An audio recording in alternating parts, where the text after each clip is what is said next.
My name is Lee Reich. I'm the author of the Pruning Book and Weedless Gardening, and now we're going to talk about making leaf mold. Leaf mold, here's a pile of leaves from last fall. I gather a lot of them up. It's a very valuable material. Leaves can be used as such for mulch, but they can also be allowed to decompose to make leaf mold.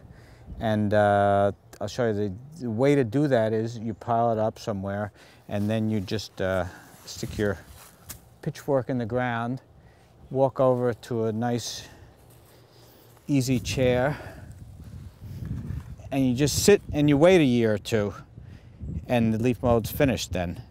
So that's one way to make leaf mold. Of course, there are ways to speed it up.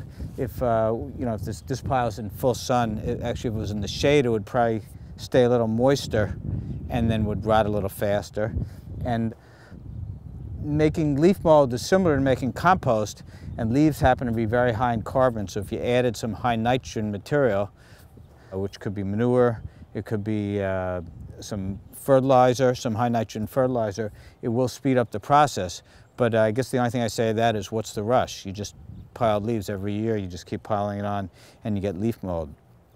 Here's an older pile of leaf mold. I believe this is at least a year old. It might be 2 years old. And although it looks, you can still see a lot of the original leaves on the outside. If you dig down a little, you can see the leaves are quite well rotted here. And you can use it any way that you would use compost. I use leaf mold as mulch. You can even add it to potting soil to take the place of peat moss and or compost. And for that, what I do is take a shovel, dig it out a little. You see it's nice and soft. And then I sift it.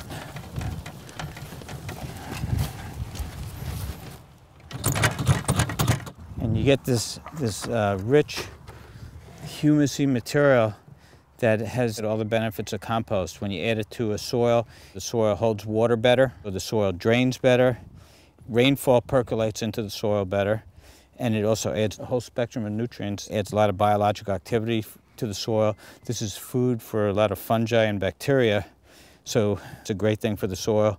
Whether it's a potting soil, on my beds, I just lay it on top of the ground. Some people might dig it into the ground, but it's an excellent material for all sorts of uses.